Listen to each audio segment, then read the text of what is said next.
So after charging this one up, the front is fine. It's 40 degrees blowing out of the front.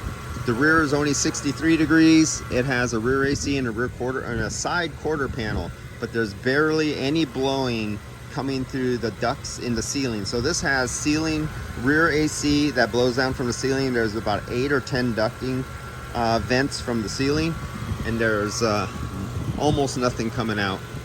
But you can hear the blower working. I see dog hair in the car. So on this one, the motor is located right here in the side panel, and so the inside panels have to come off to get to the blower, and we need to find out if there's a blower vent door that is closed, not letting the air up to the upper vents, so the blower is running, or the blower wheel, the fan blades are filled with dog hair and dirt and stuff like that, and it's just spinning really fast, but it's not cupping the air and grabbing it and pushing it.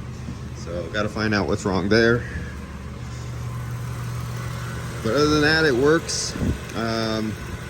My high side is a little unusually high for the south side, 180, 190 PSI. I mean, look at this thing. This thing is like 40 inches across. Look at how big this, I mean, this condenser is a monster. And it's probably about 30 inches high. And it's only 60 some degrees out there, 67 degrees outside. And I have 180. And this one, it has a mechanical fan clutch, and it's actually working. It's blowing air. It also has a secondary electric fan, and I haven't seen that go on. So I think what I'm going to do is I'm going to stop the mechanical fan clutch manually, physically, and force the high side pressure up to like 240, 270 PSI. See if I could kick the secondary fan on to make sure the secondary fan works.